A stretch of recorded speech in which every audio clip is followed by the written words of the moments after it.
الحمد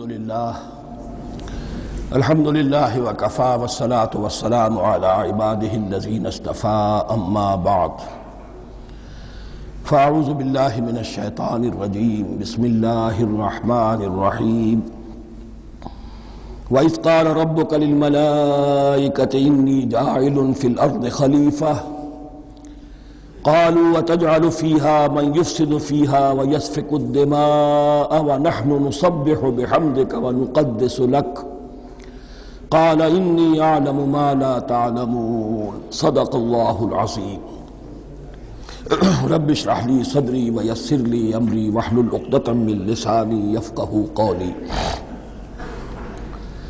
جیسا کہ میں نے عرض کیا تھا، سورہ بقرہ کے پہلے 4 رکوع نہایت اہم ہیں، نہایت جامع ہیں۔ پہلے 2 رکوعوں میں 3 قسم کے انسانوں کی وضاحت کی گئی، 3 قسم کے کردار کے نقشے کھینچ دیے گئے۔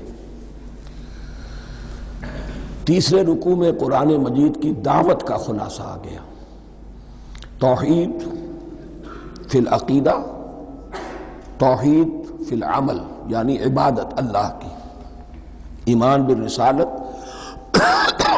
قرآن مجید کو منزل من اللہ کلام ماننا۔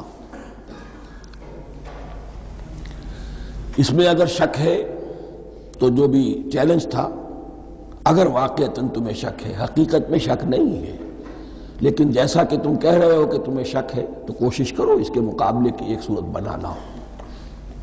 پھر آخرت، جنت اور دوزخ، ان دونوں کا تذکرہ ہو گیا۔ پھر ایک خاص مسئلہ جو قرآن مجید کے اسلوب پر اعتراض کی شکل میں آیا کہ اس میں مچھر جیسی حقیر شے کا بھی تذکرہ ہے، اس کی حکمت بیان کر دی گئی کہ تشبیہ اور تمثیل میں ظاہر بات ہے کہ ممثل لہو اور ممثل بہی میں مناسبت چاہیے۔ جس چیز کے لیے تمثیل بیان کی جا رہی ہے، جس شے سے تمثیل بیان کی جا رہی ہے، ان میں مناسبت ہونی چاہیے، اس میں عظیم یا حقیر کا کوئی سوال نہیں۔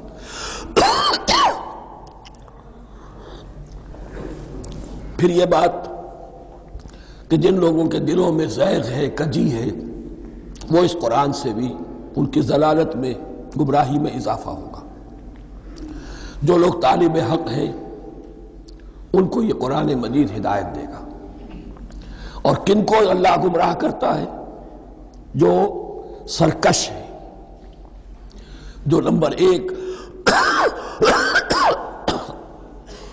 اللہ سے جو عہد کر کے دنیا میں آئے تھے اس کی خلاف ورزی کر رہے ہیں اور صلہ رحمی کے بجائے قطع رحمی کرتے ہیں۔ اس کے بعد ایک بہت اہم فلسفیانہ بات آ گئی اور اسی کے ضمن میں میں نے اصل میں یہ ساری بات دہرائی ہے۔ میں نے کہا تھا کہ یہ بات واضح ہوگی آگے جا کر سورہ غافر میں۔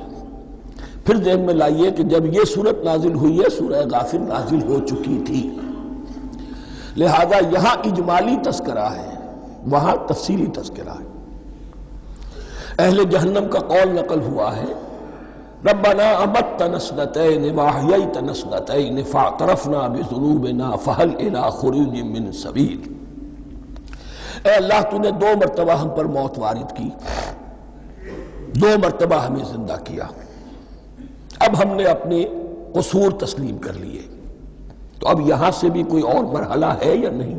یہاں سے نکلنے کا بھی کوئی راستہ ہے یا نہیں؟ اس سے حقیقت یہ واضح ہوئی، انسان کی تخلیق اول ہوئی عالم ارواح میں، صرف ارواح کی حیثیت سے، اور حدیث میں آتا ہے الارواح جنود مجندہ، لشکروں کی شکل، تمام انسان۔ ان سے عہد لیا گیا الست بربکم قالوا بلی، پھر سلا دیا گیا ارواح کو۔ یہ گویا کہ پہلی موت تھی جو ہم گزار آئے۔ پھر عالم خلق کا مرحلہ آیا۔ عالم خلق میں یہ تناسل کے ذریعے سے رحم مادر میں جب ایک جنین تیار ہوتا ہے تو ایک حدیث ہے حضرت عبداللہ ابن مسعود سے، 4 مہینے کا جب جنین ہو جاتا ہے تو اس کے بعد وہ روح لا کر اس میں پھونک دی جاتی ہے۔ یہ گویا کہ احیاء اولا ہو گیا، پہلی مرتبہ کا زندہ کیا جانا، پہلی موت کی نیند سے جگا دیا گیا۔ اے تازہ واردان بساط ہوائے دل، اب ہم اس دنیا میں اس جسد کے ساتھ زندہ ہوئے، اب پھر موت آئے گی، جسد یہی چلا جائے گا جہاں سے آیا تھا، روح جہاں سے آئی تھی وہاں واپس جائے گی. ثم یمیتکم ثم یحییکم ثم الیہ ترجعون، پھر تمہیں اللہ کی طرف لوٹا دیا جائے گا. یہ ہے بہت گہرا نقطہ فلسفہ دین کا. اس کے بعد مضمون شروع ہو رہا ہے خلافت کا، جس کا اجمالی جو ہے تذکرہ تیسرے رکوع کی آخری آیت میں آ گیا. هو الذی خلق لکم ما فی الارض جمیعا، زمین میں جو کچھ ہے اے انسانوں تمہارے لیے پیدا کیا گیا. اسی کے ساتھ جڑتا ہوا مضمون اب خلافت کا آ رہا ہے. وَإِذْ قَالَ رَبُّكَ لِلْمَلَائِكَةِ إِنِّي جَاعِلٌ فِي الْأَرْضِ خَلِيفَةً، اور یاد کرو جب کہ کہا تھا تمہارے رب نے فرشتوں سے میں بنانے والا ہوں زمین میں ایک خلیفہ. اب خلیفہ کی حقیقت کو سمجھیے. خلیفہ کسے کہتے ہیں؟ نائب. عام طور پر لوگوں کو مغالطہ ہوتا ہے کہ خلیفہ جانشین جو ہے وہ تو کسی کے موت کے بعد ہوتا ہے، زندگی میں تو نہیں ہوتا. لیکن یہاں اصل میں ہمارے لیے بہت آسان ہے. انسان کی جو اصل حقیقت ہے اس دنیا میں اس کو سمجھنے کے لیے یوں سمجھیے کہ ہم آج سے 50 سال پہلے انگریز کے غلام تھے. ہمارا بادشاہ یا ملکہ انگلستان میں تھا یا تھی. دہلی میں وائس رائے ہوتا تھا. وائس رائے کا کام کیا ہے؟ جو حکم آیا ہے ہز میجسٹیز گورنمنٹ کا یا ہر میجسٹیز گورنمنٹ کا جو حکم آیا ہے بلا چون و چرا بغیر کسی تغیر اور تبدل کے نافذ کرے. ہاں جہاں کوئی حکم وہاں سے نہیں ہے تو یہاں کے حالات میں بہترین اپنی رائے قائم کرے، غور و فکر کرے یہاں کی مصلحتیں کیا ہے. جو چیز بھی امپائر کی مصلحت میں ہو اس کے مطابق فیصلہ کر سکتا ہے. بین ہی یہی رشتہ ہے. اللہ ہے لیکن اللہ نے اپنے آپ کو غیب کے پردے میں چھپا لیا ہے. زمین پر انسان ہے. اب انسان کا کام یہ ہے جو ہدایت آ رہی ہے اللہ کی طرف سے اس پر تو بے چون و چرا عمل کرے.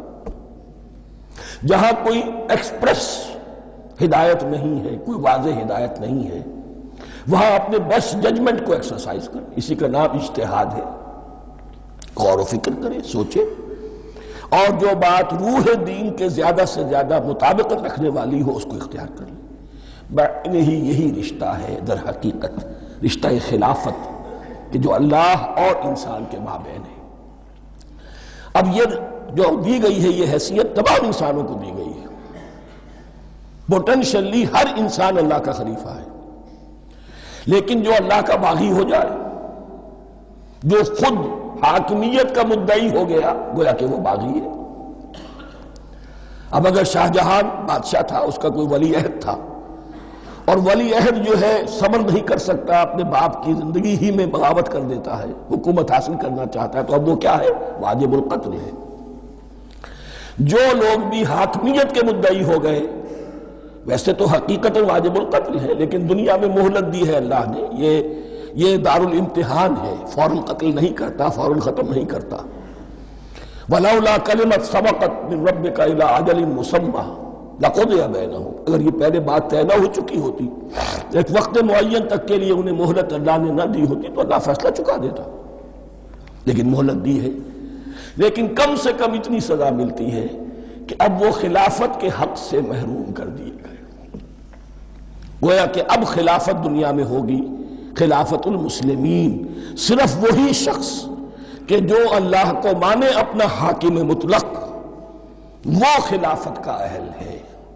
تو یہ چند باتیں خلافت کی اصل حقیقت کے ضمن میں یہیں پر سمجھ لیجیے. وَإِذْ قَالَ رَبُّكَ لِلْمَلَائِكَةِ إِنِّي جَاعِلٌ فِي الْأَرْضِ خَلِيفَةً قَالُوا وَتَجْعَلُ فِيهَا مَن يُفْسِدُ فِيهَا وَيَسْفِكُ الدِّمَاءَ وَنَحْنُ نُسَبِّحُ بِحَمْدِكَ وَنُقَدِّسُ لَكَ. اور یاد کرو جب کہ تمہارے رب نے کہا تھا فرشتوں سے کہ میں زمین میں خلیفہ بنانے والا ہوں، تو انہوں نے کہا کہ کیا تو بنائے گا اس میں جو فساد مچائے گا اس میں اور خوریزی کرے گا. وَنَحْنُ نُسَبِّحُ بِحَمْدِكَ وَنُقَدِّسُ لَكَ. ہم آپ کی تسبیح اور تحمید اور آپ کی تقدیس میں لگے ہوئے ہیں. قَالَ إِنِّي أَعْلَمُ مَا لَا تَعْلَمُونَ. فرمایا میں جانتا ہوں جو تم نہیں جانتے. اب یہاں سوال پیدا ہوتا ہے کہ فرشتوں کو یہ گمان کیسے ہوا یا یہ خیال کیسے ہوا؟ دو رائے ہیں اس میں۔ ایک تو یہ کہ انسان کی تخلیق سے پہلے اس دنیا میں جنات تھے اور انہیں بھی کچھ اللہ نے تھوڑا سا اختیار دیا تھا اور انہوں نے یہاں فساد مچایا۔ انہی پر قیاس کرتے ہوئے فرشتوں نے سمجھا کہ انسان بھی پھر زمین میں فساد مچائے گا، خوریزی کرے گا۔ ایک دوسری اصولی بات یہ کہی گئی ہے کہ خلافت کا لفظ جب استعمال ہوا تو اس کے معنی ہے کہ کوئی نہ کوئی اختیار بھی ملے گا۔ جنات کے بارے میں خلافت کا لفظ کہیں نہیں آیا، انسان کے بارے میں آ رہا ہے۔ خلیفہ بالکل بے اختیار نہیں ہوتا، جیسا کہ میں نے عرض کیا، جہاں واضح حکم ہے تو اس کی تو تنفیذ، جہاں نہیں ہے وہاں اپنی رائے سے جتنا بھی بہتر سے بہتر سوچ سکتا ہو انسان رائے قائم کرے۔ یہ اختیار جو ہے، ظاہر بات ہے جہاں اختیار ہوگا صحیح استعمال ہونے کا بھی امکان ہے، غلط استعمال ہونے کا بھی امکان ہے۔ اختیار تو بلکہ یہ کہ آپ کا پولیٹیکل سائنس کا تو ایکسیم یہ ہے، authority turns to corrupt and absolute authority corrupts absolutely۔ تو ٹینڈنسی کرپشن کی ہوتی ہے اختیار کے اندر۔ اس بنا پر انہوں نے قیاس کیا کہ اس میں فساد ہوگا، خوریزی ہوگی۔ اللہ تعالیٰ نے فرمایا اپنی حکمتوں سے میں خود واقف ہوں، میں کیوں بنا رہا ہوں یہ میں جانتا ہوں، تم نہیں جانتے۔ وَعَلَّمَ آدَمَ الْأَسْمَاءَ كُلَّهَا، اور اللہ نے سکھا دیے آدم کو تمام کے تمام نام۔ اب اس میں بھی ایک رائے تو یہ ہے، بلکہ اس میں تقریباً اجماع ہے مفسرین کا، کہ اس سے مراد ہے تمام اشیاء کے نام، اور تمام اشیاء کے نام سے مراد ہے ان کی حقیقت کا علم۔ ہیومن نالج جو ہے، اگر آپ اس کا تجزیہ کریں گے تو وہ یہی ہے کہ انسان ایک چیز کو پہچانتا ہے، پھر اس کے لیے ایک نام رکھتا ہے یا کوئی ٹرم اس کے لیے قائم کرتا ہے۔ اس نام یا ٹرم اور اس کے حوالے سے، اصطلاح کے حوالے سے بہت سے حقائق کو اپنے ذہن کے اندر محفوظ کرتا ہے۔ تو گویا کہ ان علمہ آدم الاسماء کلہا، تمام نام سکھا دیے کل مادی کائنات کے اندر جو کچھ وجود میں آنے والا تھا، ان سب کی حقیقت سے پوٹینشلی حضرت آدم کو آگاہ کر دیا۔ یہ پوٹینشل علم ہے، ہیومن نالج، جو ایکوائرڈ نالج ہے، جو انسان کو سم اور بسم اور اپنے اس دماغ کے کمپیوٹر کے ذریعے سے حاصل ہوتا ہے۔ ایک ہے ریویلڈ نالج جو اللہ وحی کے ذریعے سے بھیجتا ہے، ایک ہے ایکوائرڈ نالج، انسان خود علم حاصل کرتا ہے۔ اس نے آنکھوں سے دیکھا، کان سے سنا، نتیجہ نکالا، اور اس کمپیوٹر نے اس کو پروسیس کیا، اس نتیجے کو کہیں میموری کے اندر سٹور کر لیا۔ یہ کمپیوٹر ہے بہت بڑا۔ پھر کچھ اور دیکھا، کچھ اور سنا، کچھ چھو کر معلوم ہوا، کچھ چکھ کر معلوم ہوا، کچھ سونگھ کر معلوم ہوا، کوئی اور نتیجہ نکلا، اسے وہ پاس میموری کے ساتھ اس کو ٹیلی کیا اور نتیجہ نکالا۔ اس طرح رفتہ رفتہ ان السمع والبصر والفؤاد کل اولئک کان عنہ مسئولا، یہ ایکوائرڈ نالج تین چیزوں سے انسان کو حاصل ہو رہا ہے، سماعت، بصارت اور یہ عقل، جو فائدہ اخذ کرتی ہے، جو اس کو پروسیس کرتی ہے، اس تمام جو سینس ڈیٹا اس کو مہیا ہوتا ہے سینس آرگنز کے ذریعے سے۔ یہ علم ہے جو پوٹینشلی حضرت آدم کو دے دیا گیا۔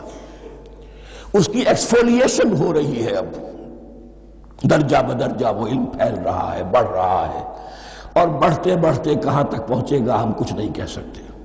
کہاں سے کہاں پہنچ گیا انسان۔ اس نصف صدی کے اندر علم انسانی میں جو ایکسپلوژن ہوا ہے، میں اور آپ اس کا تصور تک نہیں کر سکتے۔ اکثر بڑے بڑے جو سائنسدان ہیں انہیں تصور نہیں ہے، اس لیے کہ ایک شخص اپنی لائن فزکس کے بارے میں جانتا ہے کیا کچھ ہو گیا، یا فزکس کی بھی کسی شاخ کے بارے میں جانتا ہے، باقی دوسری جو لائن ہے اسے کچھ پتہ نہیں۔ اسپیشلائزیشن کا دور ہے، لہذا جو ایکسپلوژن کہا جائے، دھماکہ ہوا ہے علم کا، اس کا کوئی اندازہ نہیں ہے ہمارے پاس، اور کس تیزی کے ساتھ وہ چیز آگے بڑھ رہی ہے، کس تیزی کے ساتھ ایک چیز آج جو ایجاد ہوئی چند دنوں کے اندر اندر اس کے بعد اس کا نیا کوئی ورشن آ جاتا ہے اور یہ چیز جو ہے آبسولیٹ ہو جاتی ہے۔ کمیونیکیشن کے اندر جو انقلاب عظیم برپا ہوا، تو آپ یہ سمجھئے کہ اقبال نے جو شعر کبھی کہا تھا کہ عروج آدم خاکی سے انجم سہنے جاتے ہیں کہ یہ ٹوٹا ہوا تارا مہ کابل نہ بن جائے۔ اور یہ مہ کامل بنے گا کب؟ جب دجال کی شکل اختیار کرے گا۔ دجال کون ہوگا؟ جو ان تمام قواعد طبیعہ کے اوپر قابو پا لے گا، جب چاہے گا جہاں چاہے گا بارش برسائے گا، رزق کے تمام خزانے اپنے ہاتھ میں لے لے گا، جو اس کے اوپر ایمان لائے گا اسی کو ملے گا، کسی اور کو نہیں ملے گا، اس کی آواز پوری دنیا میں سنائی دے گی، وہ چند دنوں کے اندر پوری دنیا کا چکر لگا لے گا۔ یہ ساری چیزیں جو حدیث میں دجال کے بارے میں آئی ہیں وہ اسی علم آدم ایکوائرڈ نالج کے اس حد کو پہنچ جانا کہ وہ ٹوٹل مسٹریز نیچر کی جو ہے وہ اس پر منکشف ہو جائے اور ان قواعد طبیعہ کو وہ ہارنس کر لے، قابو میں لے آئے اور انہیں استعمال کرے۔ کبھی جب ہمارے کسی بہت 200-300ویں کوئی پیڑھی میں کوئی ہمارے جد امجد ہوں گے جنہوں نے کوئی چٹان دیکھی کہ گری، پتھر پر پتھر ٹکرایا تو آگ اس میں سے شعلہ نکلا، اس کا یہ مشاہدہ کافی ہو گیا آگ پیدا کرنے کے لیے۔ پتھروں کو ٹکراؤ آگ پیدا کر لو۔ یہ اس دور کی سب سے بڑی ایجاد تھی، آگ، انرجی۔ اب وہ انرجی کہاں سے کہاں پہنچی؟ وہ آگ نے بھاپ کی شکل اختیار کی، پھر ہم نے بجلی ایجاد کی، اور کب کیا ہے؟ ایٹمک انرجی ہے، اور نہ معلوم کیا کیا ہے، واللہ اعلم۔ ان تمام چیزوں کا تعلق ہے خلافت ارضی کے ساتھ۔ لہذا فرشتوں کو جو بتایا گیا وہ یہ ہے کہ آدم کو علم بھی دیا جا رہا ہے، صرف اختیار ہی نہیں دیا جا رہا، علم دیا جا رہا ہے۔ وَعَلَّمَ آدَمَ الْأَسْمَاءَ كُلَّهَا ثُمَّ عَرَضَهُمْ عَلَى الْمَلَائِكَةِ، پھر ان تمام اشیاء کو پیش کیا فرشتوں کے سامنے۔ فَقَالَ أَنبِئُونِي بِأَسْمَاءِ هَؤُلَاءِ، اور فرمایا کہ مجھے بتاؤ ان چیزوں کے نام، ان کنتم صادقین، اگر تم سچے ہو۔ قالوا سبحانک لا علم لنا الا ما علمتنا، انہوں نے کہا پروردگار تو پاک ہے ہر نقص سے، ہر عیب سے، ہر ضعف سے، ہر احتیاج سے، مبرہ ہے، منزہ ہے، اعلیٰ ہے، ارفع ہے۔ لا علم لنا الا ما علمتنا، ہمیں کوئی علم حاصل نہیں سوائے اس کے جو تو نے ہمیں سکھا دیا ہے۔ اس کی تعبیر یہی بہتر معلوم ہوتی ہے کہ ملائکہ کی حیثیت در حقیقت اس کائناتی جو حکومت ہے اللہ کی، آفاقی حکومت، اس کے کارندوں کی ہے، یہ اس کے سول سرونٹس ہیں، تو ہر ایک کو صرف اس کے شعبے کے متعلق علم دیا گیا ہے، علم جامع نہیں ہے، تمام چیزوں کا علم یہ معلوم کرنے کی استعداد ان کے پاس نہیں ہے۔ کوئی فرشتہ فرض کیجئے بارش کے اوپر مامور ہے، کوئی پہاڑوں پر مامور ہے، جس کا ذکر سیرت میں آتا ہے کہ جب طائف میں حضور پر پتھراؤ ہوا ہے تو اس کے بعد ایک فرشتہ حاضر ہوا ہے کہ میں ملک الجبال ہوں، اللہ نے مجھے پہاڑوں پر مامور کیا ہوا ہے، آپ اگر فرمائیں تو جن لوگوں نے آپ کو ستایا ہے، یہ جو طائف جن دو پہاڑوں کے درمیان یہ وادی ہے، ان کو آپس میں ٹکرا دو کہ یہ پس کر اور سرما بن جائے۔ آپ نے فرمایا نہیں، کیا عجب، اللہ تعالیٰ ان کی اگلی نسلوں کو ہدایت دے دے۔ تو فرشتے ہیں، کوئی پہاڑوں پر مامور ہے، کوئی کسی خدمت پر مامور ہے، ان کو علم دیا گیا ہے صرف انہی کی اپنی جو بھی فرائض منصبی ہیں ان کے شعبے سے متعلق، کل نہیں۔ جامعیت جو ہے علم کی وہ ہے کہ جو حضرت آدم علیہ السلام کو پوٹینشلی دے دی گئی اور جو اب بڑھتے بڑھتے ایک بہت تراور درخت بن چکا ہے۔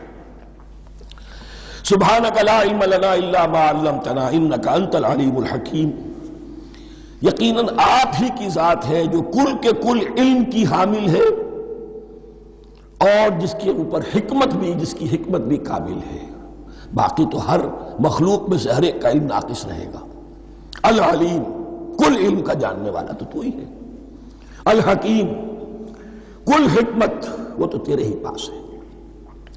قال یا آدم انبئہم باسمائہم، اللہ نے فرمایا کہ آدم ان کو بتاؤ ان کے نام۔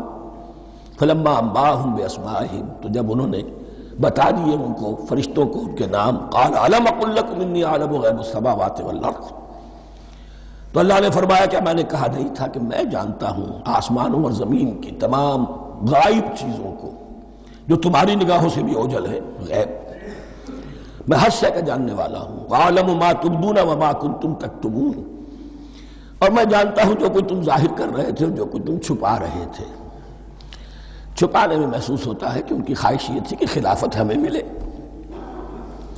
ہم خدام ادب ہیں، ہر وقت تسبیح و تحمید اور تقدیس میں مصروف ہیں، جو حکم ملتا ہے بجا لاتے ہیں، تو یہ خلافت کسی اور مخلوق کو کیوں ملے؟ یہاں صرف یہ اور بتا دوں کہ یہ چونکہ اب ایک تیسری مخلوق کا ذکر بھی بعد میں آئے گا، 3 صاحب تشخص مخلوقات ہیں اللہ کی، صاحب تشخص، صاحب شعور، جن میں میں کا شعور ہے، انا، میں۔ ایک ملائکہ ہے، ان کی تخلیق نور سے ہوئی ہے۔ ایک انسان ہے جن کی تخلیق گارے سے ہوئی ہے۔ ایک جنات ہیں جن کی تخلیق آگ سے ہوئی ہے۔ باقی حیوانات ہیں، ان میں شعور تو ہے، خود شعور ہی نہیں ہے۔ Self consciousness, there is a world of difference between consciousness and self consciousness. انسان جب دیکھتا ہے تو اس کو یہ بھی معلوم ہے میں دیکھ رہا ہوں۔ کتا بلہ دیکھتا ہے، اسے یہ اندازہ نہیں ہوتا کہ میں دیکھ رہا ہوں، دیکھنے کا ایک نتیجہ ہے جو نکل آتا ہے، لیکن میں کا وجود نہیں ہے۔ یہ انا، سیلف، ایگو، یہ انسان میں ہے، جنات میں ہے، شعور میں، اور فرشتوں میں ہے۔ ایک نوری مخلوق، ایک ناری مخلوق، ایک زمین کے اس کرسٹ میں، یہ جو مٹی اور گارے، مٹی اور پانی کا جو ملغوبہ ہے گارے کی شکل میں، اس سے بنا ہے۔ قال يا آدم انبئهم بأسمائهم فلما انبأهم بأسمائهم قال ألم أقل لكم إني أعلم غيب السماوات والأرض وأعلم ما تبدون وما كنتم تكتمون وإذ قلنا للملائكة اسجدوا لآدم فسجدوا إلا إبليس۔ اور یاد کرو جب کہ ہم نے کہا فرشتوں سے سجدہ کرو سب کے سب آدم کو، جھک جاؤ آدم کے سامنے، فسجدوا، ان سب نے سجدہ کیا، الا ابلیس، سوائے ابلیس کے۔ پہلی بات تو یہ سمجھیے کہ تمام ملائکہ کے سجدے کی ضرورت کیا تھی؟ کیا یہ صرف تعظیماً تھا؟ اور تعظیماً اگر تھا تو کیا آدم خاکی کی تعظیم تھی یا کسی اور شے کی تعظیم تھی؟ مکی صورتوں میں یہ بات 2 جگہ واضح کی گئی ہے۔ فَإِذَا سَوَّيْتُهُ وَنَفَخْتُ فِيهِ مِن رُوحِي فَقَعُوا لَهُ سَاجِدِينَ، جب میں اس آدم کی تخلیق مکمل کر لوں اور اس میں اپنی روح میں سے پھونک دوں، تب گر پڑنا اس کے سامنے سجدے میں۔ تعظیم اگر ہے تو آدم خاکی کی نہیں ہے، اس کے اندر جو ڈیوائن ایلیمنٹ ہے، جو ڈیوائن سپارک ہے، جو روح ربانی ہے، میری روح، اس کی ہے۔ اور نمبر 2، اس کی حکمت کیا ہے، علت کیا ہے، غرض و غایت کیا ہے؟ جیسا کہ میں نے عرض کیا، اس کائنات کی اس حکومت کے کارندے تو وہ ہیں۔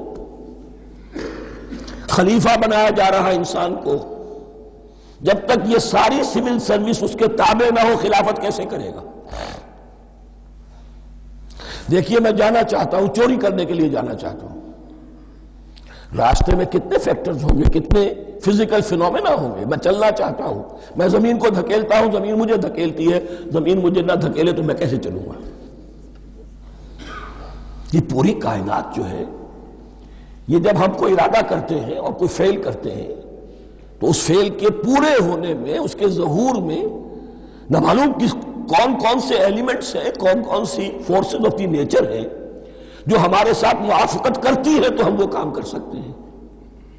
اور ان سب پر فرشتے مامور ہیں، ہر ایک کی اپنی ڈومین ہے۔ اگر وہ تابع نہ ہوں تو خلافت کی کوئی معنی نہیں۔ خلافت دی گئی ہے، یہ ادھر جانا چاہتا ہے جانے دو، یہ نماز کے لیے مسجد میں جانا چاہتا ہے جانے دو، یہ چوری کے لیے نکلا ہے نکلنے دو، اس لیے کہ اس کو جو اختیار دیا گیا ہے، اس کے اختیار کے استعمال میں یہ تمام جو قوتیں ہیں وہ اس کے ساتھ موافقت کرتی ہیں، تب اس کا کوئی ارادہ، وہ اچھا ہو یا برا، وہ پایہ تکمیل کو پہنچ سکتا ہے۔ یہ گویا کہ سبارڈینیشن اس کے لیے سمبل کہ تمام فرشتوں کو جھکا دیا گیا۔ البتہ اس آیت میں ایک مغالطہ پیدا ہوتا ہے، الا ابلیس، سوائے ابلیس کے۔ مغالطہ یہ پیدا ہوتا ہے کہ شاید وہ بھی فرشتہ تھا، اس لیے کہ حکم تو فرشتوں کو دیا گیا تھا۔ پھر نوٹ کیجئے اس سے پہلے، بہت پہلے سورہ کہف نازل ہو چکی ہے، اور سورہ کہف میں فرما دیا گیا ہے کان من الجن ففسق عن امر ربی، وہ جن تھا بس اس نے سرکشی کی اپنے رب کے حکم سے۔ فرشتے کی شان یہ نہیں ہے، وہ اللہ کے کسی حکم کی سرتابی نہیں کرتا۔ لا یعصون اللہ ما امرہم ویفعلون ما یؤمرون، وہ اللہ کے کسی حکم کی نافرمانی نہیں کرتے اور جو حکم ملتا ہے بجا لاتے۔ یہ جنات کے اندر اختیار تھا، جیسے اختیار انسانوں کو دیا گیا ہے۔ جنات میں نیک بھی ہے، بد بھی ہے، اعلیٰ بھی ہے، ادنا بھی ہے، جیسے انسانوں میں۔ لیکن یہ عزازیل جو جن تھا، علم اور عبادت دونوں کے اعتبار سے بہت بلند ہو گیا تھا، اور یہ فرشتوں کا یوں سمجھیے کہ ہم نشین، فرشتوں کے ساتھ اس طور سے شامل، جیسے بہت سے انسان بھی اگر اپنی بندگی میں، زہد میں، عبادت میں، نیکی میں ترقی کریں تو ان کا ملائے اعلیٰ کے ساتھ، عالم ارواح کے ساتھ، عالم ملائکہ کے ساتھ ایک رابطہ قائم ہوتا ہے۔ اسی طریقے سے وہ جو عزازیل تھا، جن ہونے کے باوجود اپنی نیکی، عبادت، پارسائی اور اپنے علم میں فرشتوں سے بہت آگے تھا، اس لیے معلم الملکوت کی شکل اختیار کر چکا تھا۔ اس کو اپنی ذوق تھا، یہ بات جیسا کہ میں نے عرض کیا 7 مرتبہ قرآن میں یہ بات آئی ہے، قصہ ابلیس و آدم، کہ فرشتوں کو حکم ہوا کہ سجدہ کرو، سب جھک گئے، ابلیس نے سجدے سے انکار کر دیا 7 مرتبہ۔ یہ 7ویں مرتبہ ہے جو ہم پڑھ رہے ہیں، مصحف میں پہلی مرتبہ آ رہا ہے، ترتیب نزول میں 7ویں مرتبہ آ رہا ہے۔ یہ آدم و ابلیس کا قصہ اس سے آگے سورہ اعراف میں آئے گا، پھر سورہ ہجر میں آئے گا، سورہ بنی اسرائیل میں آئے گا، سورہ کہف میں آئے گا، سورہ طٰہٰ میں آئے گا، سورہ صاد میں آئے گا، 6 مرتبہ مکی قرآن میں، 1 مرتبہ یہاں۔ تو یہاں اشارہ نہیں کیا، اس لیے مغالطہ ہو سکتا ہے، لیکن یہ کہ سورہ کہف میں آپ کو بتا چکا ہوں کان من الجن ففسق عن امر ربی، اس نے اپنے رب کے حکم سے سرتابی کی۔ نام اس کا عزازیل تھا، ابلیس اس کا صفاتی نام ہے اب، اس لیے کہ اب لسیبلسو کے معنی ہوتے ہیں مایوس ہو جانا۔ یہ اللہ کی رحمت سے بالکل مایوس ہے، اور مایوس جو ہو جائے وہ شیطان ہو جاتا ہے۔ اب میرا تو چھٹکارا نہیں ہے، جتنوں کو برباد کر سکوں کروں، میری تو عاقبت خراب ہو چکی ہے، جتنوں کو اپنے ساتھ، ہم تو ڈوبے ہیں سنم، تم کو بھی لے ڈوبیں گے۔ اب وہ شیطان اس معنی میں کہ انسان کی عداوت اس کی گھٹی میں پڑ گئی، اس نے اللہ سے پھر اجازت بھی لی کہ مجھے مہلت دے دے، یوم یبعثون، قیامت تک کے دن کے لیے، تو میں ثابت کر دوں گا کہ یہ آدم اس رتبے کا حقدار نہ تھا، مستحق نہ تھا جو اسے دیا گیا۔ انا خیر منہ، میں اس سے بہتر ہوں۔ خلقتنی من نار وخلقتہ من طین، تو نے مجھے آگ سے بنایا، اسے گارے سے بنایا۔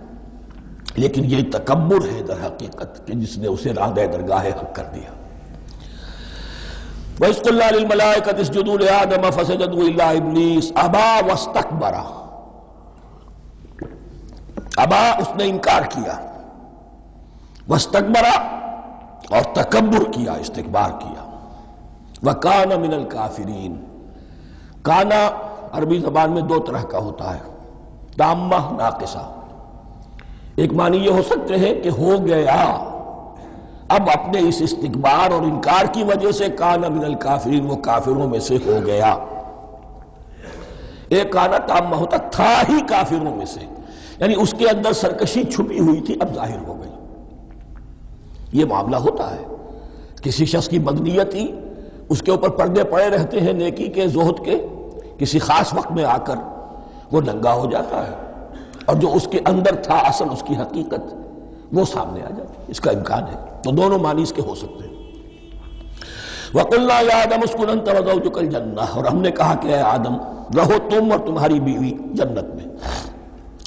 اب یہ جنت کون سی ہے؟ اکثر حضرات کے نام کر کے نزدیک یہ جنت کہیں آسمان ہی میں تھی، آسمان ہی میں حضرت آدم کی تخلیق ہوئی۔ البتہ یہ سب مانتے ہیں کہ ایک وہ جنت الفردوس جو ہے جس میں جانے کے بعد پھر واپس نکلنے کا کوئی امکان نہیں، یہ وہ جنت نہیں ہے جس میں کہ آخرت میں لوگوں کو جا کر داخل ہونا ہے، اس میں داخل ہونے والے کے نکلنے کا کوئی امکان نہیں۔ ایک رائے یہ بھی ہے، میرا رجحان اس رائے کی طرف ہے، تخلیق آدم اسی زمین پر ہوئی ہے۔ وہ جن مراحل سے گزری ہے تخلیق وہ ایک علیحدہ مسئلہ ہے۔ بایولوجی اور وحی دونوں اس پر متفق ہیں کہ مٹی سے، کرسٹ آف دی ارتھ سے انسان بنا ہے، اس پر اتفاق ہے، قرآن کا بھی اور بایولوجی کا بھی، جدید علم الحیوانات کا بھی، علم الحیات کا۔ سٹیجز کیا ہیں اس میں اختلاف ہو سکتا ہے، اس کو چھوڑ دیجئے، وہ اس وقت کا بحث نہیں۔ یہی کسی اونچے مقام پر کوئی سرسبز و شاداب علاقہ تھا جہاں حضرت آدم کو رکھا گیا، جہاں ہر طرح کے میوے تھے، ہر شے، لا تظمأ فیہا ولا تضحیٰ، نہ اس میں بھوک لگے گی، نہ دھوپ تمہیں ستائے گی، ہر طرح کی چیز تمہیں فراہم ہے۔ وہاں رکھے گئے ہیں صرف ایک ڈیمانسٹریشن کے لیے کہ انہیں نظر آ جائے کہ شیطان میرا دشمن ہے، وہ مجھے ورغلائے گا، طرح طرح سے میرے اندر وسوسہ اندازی کرے گا، میرے اور میری اولاد کے، صرف ایک ڈیمانسٹریشن۔ اس کی مثال یوں سمجھیے کہ سلیکشن تو ہو گیا، سی ایس پی گریڈ میں کوئی شخص آ گیا ہے، لیکن اب وہ سول سروس اکیڈمی میں رکھا جا رہا ہے۔ تو یہ کوئی اکیڈمی ہو سکتا ہے اسی زمین پر ہو، صرف بتانا یہ تھا کہ تمہیں معلوم ہو جائے کہ یہ شیطان تمہارا دشمن ہے۔ اس لیے کہ اس میں جو ایک لفظ حبوط کا آ رہا ہے، وہ حبوط صرف ایک کی معنی میں نہیں ہوتا، دوسری معنی میں بھی ہے۔ اللہ عالم، یہ چیزیں پھر متشابہات میں رہیں گی، اس لیے ان کے بارے میں کوئی ایک رائے دوسری رائے، اس کے لیے ذہن سے، عقل سے بات کر کے ایک یا دوسری رائے اختیار کر سکتے ہیں۔ وَقُلْنَا يَا آدَمُ اسْكُنْ أَنْتَ وَزَوْجُكَ الْجَنَّةَ، اور ہم نے کہا کہ رہو اے آدم، تم بھی اور تمہاری بیوی بھی باغ میں، اس باغ میں، الجنہ، اس باغ میں، گویا کہ اشارہ کیا جا رہا ہے۔ وَكُلَا مِنْهَا رَغَدًا حَيْثُ شِئْتُمْ، اور کھاؤ اس میں سے با فراغت جہاں سے چاہو، ہر طرح کا پھل ہے کھاؤ۔ وَلَا تَقْرَبَا هَٰذِهِ الشَّجَرَةَ، یہاں پہ اس درخت کا نام نہیں دیا گیا، اشارہ اس درخت کے قریب مت جانا۔ فَتَكُونَا مِنَ الظَّالِمِينَ، تو تم ظالموں میں سے ہو جاؤ گے، تم حد سے گزرنے والوں میں سے ہو جاؤ گے۔ اب اس کی بھی حکمت سمجھیے کہ چونکہ ڈیمانسٹریشن کرانی ہے کہ تمہیں کسی چیز سے، ہزار چیزیں مباح ہیں دنیا میں، چند چیزیں پینے کی حرام ہیں، اب تم اگر ان ہزار مباح چیزوں کو چھوڑ کر حرام چیز کو پیتے ہو تو یہ تمہارا اختیار ہوا، جبکہ اللہ تعالیٰ نے مباحات کا دائرہ بہت وسیع رکھا ہے۔ جس سے چاہو چند رشتے ہیں جو بیان کر دیے گئے، یہ حرام ہے، محرمات ہے، ابدیہ ہے، ان سے تو شادی نہیں ہو سکتی، باقی کسی مسلمان عورت سے دنیا کے کسی کونے میں وہ شادی کر سکتے، کروڑوں کے آپشنز آپ کے لیے خالی کھلے ہیں، لیکن پھر بھی انسان شادی نہ کرے، زنا کرے، یہ گویا کہ اس کی اپنی خباثت نفس ہے۔ ایک نہیں، دو دو، تین تین، چار چار تک شادی کرو، اجازت ہے تمہیں۔ تو اس اعتبار سے مباحات، اب یہ پورا باغ تمہارے لیے مباح ہے، بس ایک درخت ہے، اس کے پاس نہ جانا، اور درخت کا نام لینے کی کوئی ضرورت نہیں، تو آزمائش تھی نا، صرف ایک آزمائش اور اس کی ڈیمانسٹریشن۔ فَأَزَلَّهُمَا الشَّيْطَانُ عَنْهَا، تو پھسلا دیا ان دونوں کو شیطان نے اس درخت کے بارے میں۔ اب وہ کس کس طریقے سے پھسلایا، یہ بھی جیسا کہ میں نے عرض کیا 6 مرتبہ چونکہ یہ قصہ آ چکا ہے، اس کی آپ کو سورہ طٰہٰ میں تفصیل ملے گی، کس کس طریقے سے پھسلایا اور اس بات کے لیے تیار کیا۔ فَأَخْرَجَهُمَا مِمَّا كَانَا فِيهِ، تو نکلوا دیا ان دونوں کو اس کیفیت میں سے جس میں کہ وہ تھے، وہ کیفیت کہ نہ کوئی مشقت ہے، نہ کوئی محنت ہے، اور انسان کو ہر طرح کا اچھے سے اچھا پھل مل رہا ہے، تمام ضروریات فراہم ہیں، اور خاص کوئی حلہ جنت ہے جس کا کہ لباس بھی عطا کیا گیا ہے۔ لیکن ان کیفیات سے اب نکال کر، اب جسے آپ کہیں گے bitter facts of life، اچھا اب جاؤ، یہ ڈیمانسٹریشن کرنی تھی، ہو گئی، شیطان تمہارا دشمن ہے، تمہارا اور تمہاری نسل کا، شیطان لعین، اور وہ تمہیں پھسلائے گا جیسے آج پھسلایا ہے۔ تم آگاہ رہنا اس کی شرارتوں سے۔ ان الشیطان لکم عدو فاتخذوہ عدوا، یہ شیطان تمہارا دشمن ہے، اسے اپنا دشمن ہی سمجھو۔ لیکن یہ ہے کہ اگر کچھ لوگ اسے دوست بنا لیں، اس کے ایجنٹ بن جائیں، اس کے کارندے بن جائیں، یہ ان کا چوائس ہے جس کی سزا انہیں ملے گی۔ فَأَخْرَجَهُمَا مِمَّا كَانَا فِيهِ وَقُلْنَا اهْبِطُوا بَعْضُكُمْ لِبَعْضٍ عَدُوٌّ، اور ہم نے کہا اترو، تم سب ایک دوسرے کے دشمن ہوگے۔ اب یہ چونکہ جمع کا صیغہ آیا ہے، ایک دوسرے کے دشمن ہوگے، تو ایک دشمنی تو شیطان اور آدم اور ذریت آدم کی ہے، ایک اور دشمنی بھی ہے جو انسان میں مرد اور عورت کے مابین ہے۔ عورت بھی پھسلاتی ہے، غلط راستے پر ڈالتی ہے، مرد عورتوں کو گمراہ کرتے ہیں، عورتیں مردوں کو گمراہ کرتی ہیں۔ قرآن مجید میں کہا گیا یا ایھا الذین آمنوا ان من ازواجکم واولادکم عدوا لکم فاحذروہم، اہل ایمان چوکنے رہو، چوکس رہو، تمہاری بیویوں اور اولاد میں سے تمہارے دشمن ہیں، بچ کر رہو، کیپ الرٹ، کہیں ان کی محبت تمہیں راہ حق سے منحرف نہ کر دے۔ تم ایک اچھا کام کرنا چاہتے ہو، بیوی رکاوٹ بن گئی، بیوی کو اچھا کام کرنا چاہتی، شوہر رکاوٹ بن گیا، تو یہ محبت نہیں ہے، یہ عداوت ہے۔ اس حوالے سے بعضکم لبعض عدو وَلَكُمْ فِي الْأَرْضِ مُسْتَقَرٌّ وَمَتَاعٌ إِلَىٰ حِينٍ، اور تمہارے لیے اب زمین میں مستقر ہے، جائے قیام ہے اور متاع ہے، ضرورت کی چیزیں ہیں ہم نے فراہم کر دی ہیں، إِلَىٰ حِينٍ، لیکن ایک وقت معین تک کے لیے، یہ ابدی نہیں ہے، ایک وقت آئے گا یہ بساط ہم لپیٹ دیں گے۔ یوم نطوی السماء کطی السجل للکتب، جس دن کہ ہم تمام فضاؤں کو اور تمام خلاؤں کو، تمام آسمانوں کو اس طرح لپیٹ لیں گے جیسے کتابوں کا تمار لپیٹ لیا جاتا ہے۔ ایک وقت آئے گا، یہ تخلیق الی اجل مسمى ہے، الی حین ہے۔ فتلقى آدم من ربہ کلمات فتاب علیہ، تو سیکھ لیے، حاصل کر لیے آدم نے اپنے رب سے کچھ کلمات، تو اللہ نے ان کی توبہ قبول کر لی۔ اب اس کی وضاحت سورہ اعراف میں ہے، یہ تو چونکہ پس منظر میں وہ 2/3 قرآن موجود ہے، اس کی وضاحت کیا ہے کہ حضرت آدم میں سخت پشیمانی پیدا ہوئی ہے، میں نے کیا کیا، مجھ سے خطا سرزد ہو گئی، اللہ کے حکم کی میں نے خلاف ورزی کی، لیکن ان کے پاس الفاظ نہیں تھے کن الفاظ میں اللہ سے استغفار کریں، کن الفاظ میں اللہ سے معافی چاہیں۔ اللہ کی رحمت یہ ہوئی کہ اللہ نے الفاظ انہیں خود تلقین فرما دی۔ یہ اللہ کی شان رحیمی ہے۔ اصل شے جو ہے وہ انسان کے اندر گناہ پر ندامت کا پیدا ہو جانا ہے، یہ اصل توبہ ہے۔ علامہ اقبال نے جو بڑی اپنی آغاز عنفوان شباب میں جو اشعار کہے تھے، ان میں سے ایک شعر کو سن کر پھڑک اٹھے تھے اس وقت کے اساتذہ بھی۔ موتی سمجھ کے شان کریمی نے چن لیے، قطرے جو تھے میرے عرق انفعال کے، انفعال کہتے ہیں شرمندگی کو، شرمندگی سے میری پیشانی پر جو پسینے کے قطرے نمودار ہو گئے، میرے پروردگار کو وہ اتنے عزیز ہوئے، اس نے انہیں موتی کی طرف چن لیا۔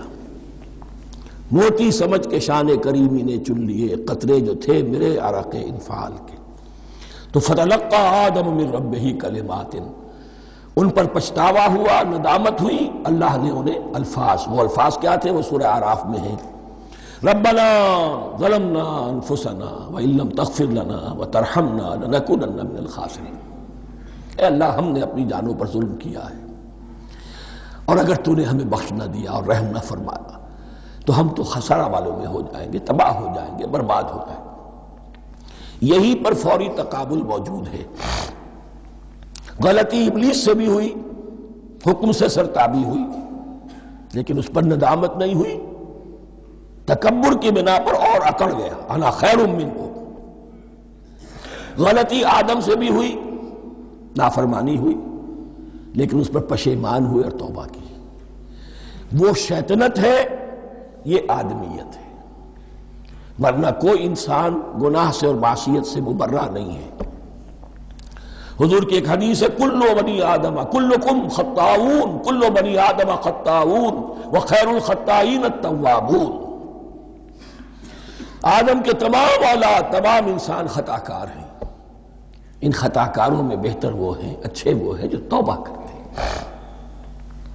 تو یہاں حضرت آدم سے غلطی ہوئی، انہوں نے توبہ کی، پشیمانی ہوئی، ندامت ہوئی، اس نے کی اور اس پر جم گیا، اصرار کیا۔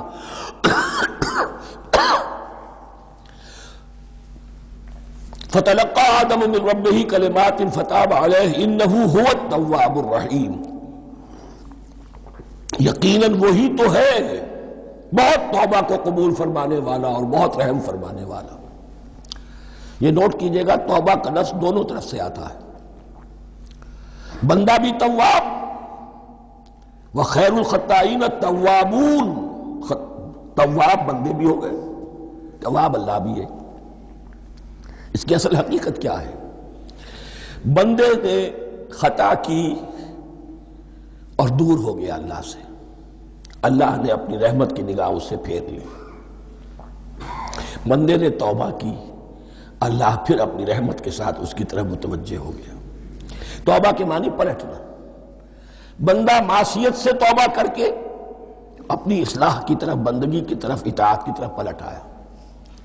اللہ نے جو اپنی نظر رحمت پھیر لی تھی، اللہ نے پھر وہی اپنی شان غفاری اور رحیمی کے ساتھ بندے کی طرف توجہ فرما لی، جس کے لیے حدیث میں الفاظ آتے ہیں، تم اگر میری طرف بالشت بھراؤ گے میں ہاتھ بھراؤں گا، تم اگر چل کر آؤ گے میں دوڑ کر آؤں گا،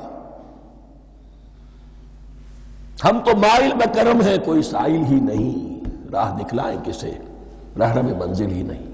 وہ تو تواب ہے، بس فرق یہ ہے کہ تابہ بندے کے لیے ہوگا تو الہ ہوگا، تابہ الہ، انی تبت الیک، اور جب اللہ کی طرف سے ہوگا تابہ علیہ، وہ اعلیٰ ہوگا، اس پر توبہ کی، یعنی اللہ کی بلند شان ہے تو انسان توبہ کرتا ہے تو اس کی طرف توبہ کرتا ہے، اللہ کی شان کیا ہے؟ وہ توبہ کرتا ہے تو بندے پر اعلیٰ، فتاب علیہ انہ هو التواب الرحیم۔ قلنا اہبطوا منہا جمیعا، ہم نے کہہ دیا اتر جاؤ اس سے تم سب کے سب، فَإِمَّا يَأْتِيَنَّكُم مِّنِّي هُدًى، اب یہاں لفظ آیا اہبطوا، یہاں بھی پہلے بھی آیا ہے۔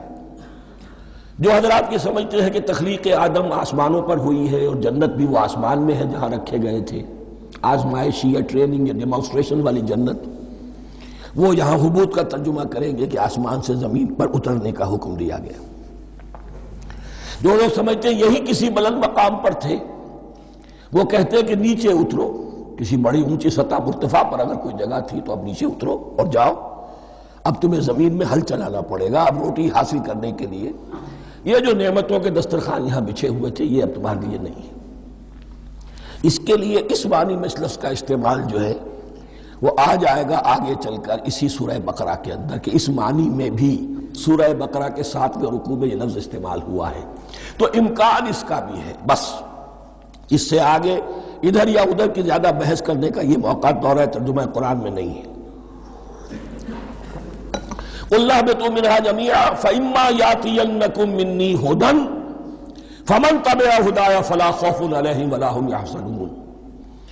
تو جب بھی آئے گی تمہارے پاس میری جانب سے کوئی ہدایت، تو جو کوئی میری ہدایت کی پیروی کرے گا اس کے لیے نہ خوف ہوگا اور نہ وہ حزن سے دوچار ہوگے۔ یہ ہے علم انسانی کا دوسرا گوشہ، ریویلڈ نالج۔ اس چوتھے رکوع کی جو حسن ہے اسے دیکھیے، شروع میں ایکوائرڈ نالج کا ذکر ہے جو پوٹینشلی حضرت آدم کی ذات میں رکھ دیا گیا، اور جو انسان نے پھر اپنی محنت سے ان السمع والبصر والفؤاد اس کے ذریعے سے آگے بڑھایا۔ یہ علم ہے چل رہا ہے، آج مغربی اقوام ہم سے بہت آگے ہیں، کبھی ایک زمانے میں مسلمان آگے نکل گئے تھے، لیکن ظاہر بات ہے کہ اس دنیا میں عروج تو انہی کو ہوگا جو ان چیزوں میں سب سے زیادہ جس کی آگہی حاصل ہوگی۔ البتہ ایک علم وہ ہے جو آسمان سے نازل ہوتا ہے، یہ گیون ہے، ریویلڈ نالج ہے، یہ وحی ہے۔ فَإِمَّا يَأْتِيَنَّكُم مِّنِّي هُدًى، تمہارے مقام خلافت کا تقاضا یہ ہے جو احکام ہمارے آئے، جو ہدایات ہم بھیجیں، ان کو تو پوری طریقے سے اس کی پیروی کرو۔ فَمَن تَبِعَ ہدایٰ، تو جو کوئی بھی میری ہدایت کی پیروی کرے گا، فَلَا خَوْفٌ عَلَيْهِمْ وَلَا هُمْ يَحْزَنُونَ وَالَّذِينَ كَفَرُوا، اور جو ناشکری کریں گے، کفر کریں گے، انکار کریں گے، وَكَذَّبُوا بِآيَاتِنَا، اور ہماری آیات کو جھٹلائیں گے، فَأُولَٰئِكَ أَصْحَابُ النَّارِ هُمْ فِيهَا خَالِدُونَ، تو وہ جہنمی ہوں گے، آگ والے ہوں گے، اس میں ہمیشہ ہمیشہ رہیں گے۔ یہ ہے گویا کہ چارٹر، اس نوع انسانی کو جو ابدی چارٹر اللہ نے دیا ہے۔ جبکہ زمین کا چارج دے دیا گیا خلیفہ کی حیثیت سے۔ یہاں یہ 4 رکوع جو ہے سورہ بقرہ کے، جو میں نے عرض کیا تھا، قرآن کی دعوت، قرآن کا بنیادی فلسفہ، اس پر یہ جام ہے، اور یہ مکی صورتوں کے مضامین کا خلاصہ۔ اب یہاں سے شروع ہو رہا ہے 5ویں رکوع سے، مسلسل 10 رکوع، مسلسل خطاب ہے بنی اسرائیل سے۔ البتہ ان میں ایک تقسیم ہے، پہلے رکوع میں دعوت ہے۔ دعوت جب ہوتی ہے تو آمادہ کرنا، تشویق، ترغیب، دلجوئی، نرمی، یہ دعوت کے اجزاء لا ینفک ہیں، اس کے بغیر دعوت مؤثر نہیں ہوتی۔ لہذا ان 7 آیات میں یہ یوں سمجھیے کہ ان 10 رکوعوں کے لیے یہ بمنزلہ فاتحہ ہے، جیسے سورہ فاتحہ 7 آیتوں کی، ایسے ہی اس دعوت سابقہ امت مسلمہ کو دعوت دی جا رہی ہے۔ تو کس طرح دی جا رہی ہے؟ یہ کون تھے؟ یہ بھی مسلمان ہی تو تھے نا، کافر تو ہو گئے حضور کا انکار کر کے، ورنہ وہ موسیٰ کے ماننے والے، شریعت ان کے پاس، بڑے بڑے علماء ان میں، علم کا چرچا ان میں، سب کچھ تھا، ان کو دعوت دی جا رہی ہے۔ لیکن میں اس لیے آپ کو چاہتا ہوں، اس کو توجہ دلا رہا ہوں، آج اگر مسلمانوں میں جو غافل ہو گئے، اپنی حقیقت کو بھول گئے، اپنے فرض منصبی سے غافل ہو گئے، دنیا کے اور قوموں کی طرح کی ایک قوم بن کر رہ گئے، اگر کوئی ایک داعی گروہ کھڑا ہو، کوئی جماعت، کوئی فرد، اور اس سے جماعت بنے، تو ظاہر بات ہے سب سے پہلے اسے اسی امت کو دعوت دینی ہوگی، اس لیے کہ دنیا تو اسلام کو پہچانے گی اس امت کے حوالے سے۔ فزیشن ہیل تھائی سیلف، پہلے یہ تو ٹھیک ہو، یہ کہیں پر صحیح اسلام کا نمونہ پیش کرے تو دنیا کو دعوت دے سکو گے، آؤ دیکھو یہ ہے اسلام۔ اس لیے ان کو جو دعوت دینے کا اسلوب ہونا چاہیے وہ عکس ہوگا اس اسلوب کا جو ان 7 آیات میں ہمارے سامنے آ رہا ہے۔ یا بنی اسرائیل اذکروا نعمتی التی انعمت علیکم، اے بنی اسرائیل، اسرائیل کو سمجھ لیجئے یہ مرکب لفظ ہے، اسر اسی سے اسیر بنا ہے، اسیر جو کسی کا قیدی ہوتا ہے، ایل عبرانی میں اللہ کے لیے ہے، اور اسرائیل کا ترجمہ ہے عبداللہ، اللہ کا غلام، اللہ کے ساتھ بندھا ہوا، اس کی اطاعت کے قلاتے کے اندر۔ تو یہ اسرائیل یہ لقب ہے حضرت یعقوب علیہ السلام کا، ان کے 12 بیٹے تھے، 12 بیٹوں سے جو نسل چلی وہ بنی اسرائیل ہے، انہی میں حضرت موسیٰ کی بعثت ہوئی اور تورات انہیں دی گئی، پھر یہ ایک بہت بڑی امت بنے۔ ان پر 4 ادوار آ چکے تھے قرآن مجید کے نزول کے وقت تک، 2 مرتبہ اللہ کی رحمت کی بارشیں ہوئیں، انہیں عروج نصیب ہوا، 2 مرتبہ ان کو دنیا پرستی، شہوت پرستی، اللہ کے احکام کو پس و پیش ڈال دینے کی سزا میں عذاب کے کوڑے ان پر برسے۔ اس کا ذکر آئے گا سورہ بنی اسرائیل کے پہلے رکوع میں۔ اس وقت جبکہ قرآن نازل ہو رہا ہے، اس وقت وہ اپنے اس زوال کے دور میں تھے۔ حال یہ تھا کہ حضور صلی اللہ علیہ وسلم کی بعثت سے پہلے ہی 2nd ٹیمپل بھی شہید کیا جا چکا تھا، گرایا جا چکا تھا۔ حضرت سلیمان نے جو بنایا تھا ہیکل سلیمانی، جس کو یہ 1st ٹیمپل کہتے ہیں، اسے نیبوکڈنیزر نے گرا دیا تھا حضرت مسیح سے بھی کئی 100 سال پہلے۔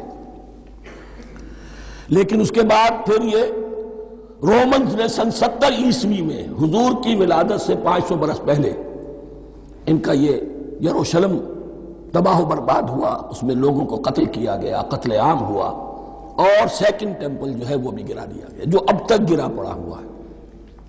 صرف ایک ویلنگ وال ہے جس کے پاس جا کر یہودی جو ہے ماتم کر لیتے ہیں، روتے ہیں، اور اب وہ بنانے پر تلے ہوئے ہیں اپنا تھرڈ ٹیمپل، اس کے نقشے بن چکے ہیں، بلو پرنٹ بن چکے ہیں۔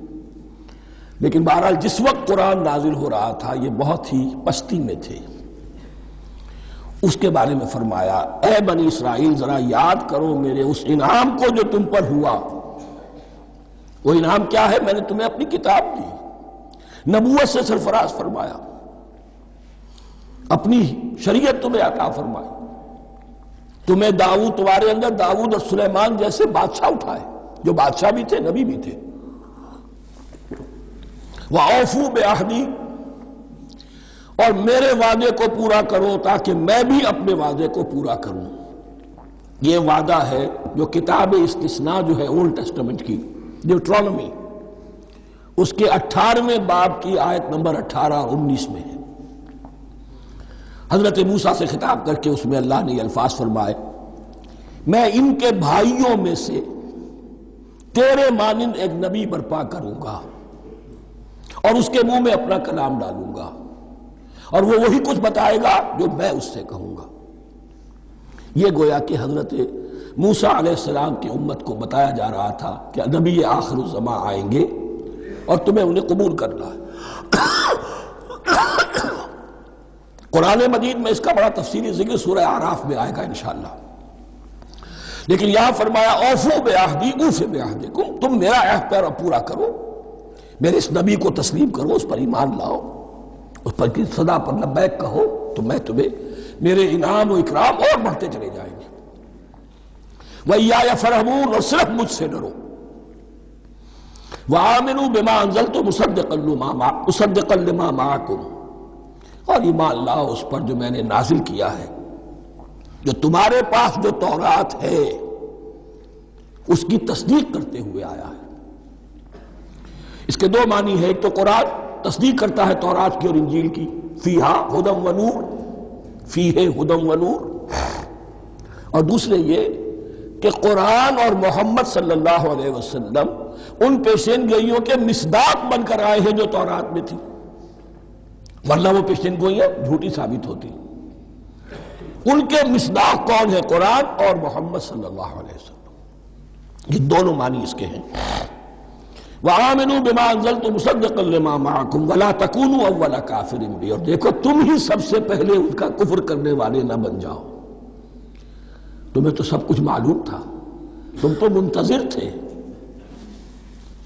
تم تو آخری نبی کے انتظار میں تھے اور ان کے حوالے سے دعائیں کیا کرتے تھے کہ اللہ اس نبی آخری زمان کے واسطے سے ہماری مدد فرما اور کافروں کے مقابلے میں ہمیں فتح عطا فرما۔ یہ آئے گا آگے چل کر اسی سورہ بقرہ کے اندر۔ لیکن اب تم ہی سب سے بڑھ کر کافر ہو گئے، تم ہی سب سے بڑھ کر دشمن ہو گئے۔ وَلَا تَكُونُوا أَوَّلَ كَافِرٍ بِهِ وَلَا تَشْتَرُوا بِآيَاتِي ثَمَنًا قَلِيلًا، اور دیکھو میری ان آیات کے عوض حقیر سی قیمت قبول نہ کرو۔ یہ آیات الہیہ ہیں، ان کو رد کر رہے ہو، کس لیے؟ ہماری مسندیں، ہماری حیثیت، ہماری چودراہٹیں، کہیں ان پر کوئی آنچ نہ آ جائے۔ حقیر سی چیزیں، یہ صرف اس دنیا کا سامان ہے، اس کے سوا کچھ نہیں۔ وَلَا تَشْتَرُوا بِآيَاتِي ثَمَنًا قَلِيلًا وَإِيَّايَ فَاتَّقُونِ، اور صرف مجھ سے تقوی اختیار کرو، میرا تقوی اختیار کرو۔ وَلَا تَلْبِسُوا الْحَقَّ بِالْبَاطِلِ وَتَكْتُمُوا الْحَقَّ وَأَنْتُمْ تَعْلَمُونَ، اور نہ گڈمڈ کرو حق کے ساتھ باطل کو، اور مت چھپاؤ حق کو، ذرا حالے کہ تم جانتے ہو۔ یہ بات اچھی طرح نوٹ کر لیجیے، جانتے بوجھتے کرنا، ایک ہے مغالطے میں کرنا، وہ ضلالت ہے، گمراہی ہے۔ ایک جان بوجھ کر کرنا، حق کو پہچان کر اسے رد کرنا، یہ پھر اللہ تعالیٰ کے غضب کو دعوت دینا ہے، wrath of اللہ، اس کے غضب کو دعوت دینا ہے۔ کہ حق کو پہچان کر اس کی نفی کی جائے. وَأَنْتُمْ تَعْلَمُونَ. علماء یہود قرآن مجید میں آگے چل کر آئے گا ایسے پہچانتے تھے محمد کو اور قرآن کو جیسے اپنے بیٹوں کو. یعرفونہ کما یعرفون ابناہم. ایسے پہچانتے جیسے اپنے بیٹوں کو. وَأَقِیمُوا الصَّلَاةَ وَآتُوا الزَّکَاةَ. دیکھو نماز قائم کرو، زکوٰۃ ادا کرو. وَارْکَعُوا مَعَ الرَّاکِعِینَ. اور جھکنے والوں کے ساتھ جھکو. یہ اول تو رکوع کو انہوں نے اپنے ہاں سے خارج کر دیا تھا، ثانیاً باجماعت نماز ان کے ہاں ختم ہو گئی تھی. وَارْکَعُوا مَعَ الرَّاکِعِینَ. جماعت باجماعت نماز کی طرف اشارہ ہے. أَتَأْمُرُونَ النَّاسَ بِالْبِرِّ وَتَنْسَوْنَ أَنفُسَكُمْ. کیا تم لوگوں کو نیکی کا حکم دیتے ہو، تقویٰ کی، پارسائی کی تعلیم دیتے ہو؟ میں کہہ رہا ہوں نا کہ اصل میں مخاطب کون ہے؟ علماء یہود. اس آیت سے ثابت ہو گیا عالم ہمارا بھی جب بھی کھڑا ہوگا اونچے سے اونچا آواز کہے گا، اعلیٰ سے اعلیٰ بات کہے گا. اکثر و بیشتر کا حال یہ ہے کہ ان کا اپنا کردار دیکھیے تو کوئی مناسبت ہی نہیں اس سے کہ جو وہ بات کہہ رہا ہے. جو لوگوں کو دعوت دے رہا ہے اس پر خود عمل نہیں. تو یہی در حقیقت علماء یہود کا کردار بن چکا تھا. أَتَأْمُرُونَ النَّاسَ بِالْبِرِّ وَتَنْسَوْنَ أَنفُسَكُمْ. کیا تم لوگوں کو نیکی کا حکم دیتے ہو اور خود اپنے آپ کو بھول جاتے ہو؟ وَأَنْتُمْ تَتْلُونَ الْكِتَابَ. اور یہ سب کچھ تم کر رہے ہو اس حال میں کہ کتاب پڑھتے بھی ہو، تورات پڑھتے ہو، صاحب تورات ہو. ہمارے بھی بہت سے علماء کا علماء سو جنہیں ہم کہتے ہیں حال یہ ہو چکا ہے. خود بدلتے نہیں، قرآن کو بدل دیتے ہیں. ہوئے کس درجہ فقیہان حکم بے توفیق. جو صورتحال ہے صرف قرآن کا متن بچا ہوا ہے، اس کے مفہوم میں، اس کی تفسیر میں، اس کے ترجمے میں تو تحریفیں موجود ہیں، بڑی بڑی تحریفیں موجود ہیں. متن بچا ہوا ہے، وہ اس لیے کہ اللہ تعالیٰ نے اس کی حفاظت کا ذمہ لیا ہے.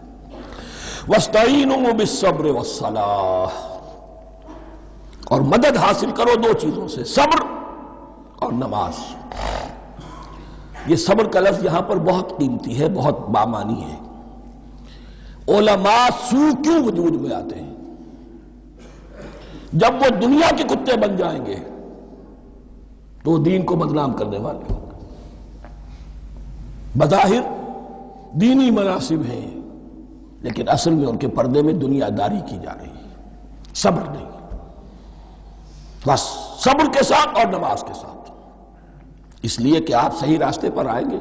اگر کوئی عالم دین لوگوں پر تنقید کرے گا، لولا ینہاہم الربانیون والاحبار، کیوں نہیں روکتے ان کے علماء اور ان کے اولیاء اور صوفیاء ان کو حرام کھانے سے اور جھوٹ بولنے سے؟ اگر کوئی شخص روکے گا اس کو پھر نذرانے تو نہیں ملیں گے، اس کی خدمتیں تو نہیں ہوں گی. اگر تو دنیا میں صبر اختیار کرنا ہے تب تو آپ حق بات کہہ سکتے ہیں، اور اگر دنیاوی ایمبیشنز ہیں تو پھر آپ کو کہیں نہ کہیں کمپرومائز کرنا پڑے گا. وَاسْتَعِینُوا بِالصَّبْرِ وَالصَّلَاةِ. صبر اور نماز. وَإِنَّهَا لَكَبِیرَةٌ. اور یقیناً یہ بہت بھاری شے ہے، بہت بھاری شے ہے. عام طور پر خیال یہ ہے کہ انہا کی ضمیر صرف صلاۃ کی طرف جاتی ہے، نماز بہت بھاری ہے. ایک رائے یہ ہے کہ نہیں، یہ پورے طرز عمل کی طرف جا رہی ہے. یہ طرز عمل کہ خود صبر کرو، اس دنیا میں صبر کرو، دنیا اور دنیا کے متعلقات میں کم سے کم پر قانع ہو جاؤ اور حق کا بول بالا کرنے کے لیے میدان میں آ جاؤ. یہ طرز عمل. اور اس میں پھر نماز، الصلاۃ عماد الدین. وَإِنَّهَا لَكَبِیرَةٌ إِلَّا عَلَى الْخَاشِعِینَ. یہ یقیناً بہت بھاری چیز ہے. یہ روش، یہ رویہ بھی بہت بھاری اور نماز بھی بہت بھاری ہے، سوائے ان خشوع رکھنے والوں کے، ڈرنے والوں کے جن کے دل جھک گئے ہیں اللہ کے سامنے. الذین یظنون انہم ملاقو ربہم. جنہیں یہ یقین ہے کہ انہیں اپنے رب سے ملاقات کرنی ہے، جیسا کہ میں نے شروع میں توجہ دلائی تھی. وَبِالْآخِرَةِ هُمْ يُوقِنُونَ. یہ ایمان بالآخرت ہے جو انسان کو سیدھا رکھتا ہے عمل کے میدان میں. الذین یظنون انہم ملاقو ربہم وانہم الیہ راجعون. اور جنہیں یہ یقین ہے کہ بالآخر اسی کی طرف ہمیں لوٹنا ہے. بارک اللہ لی ولکم فی القرآن العظیم ونفعنی وإیاکم بالآیات والذکر الحکیم.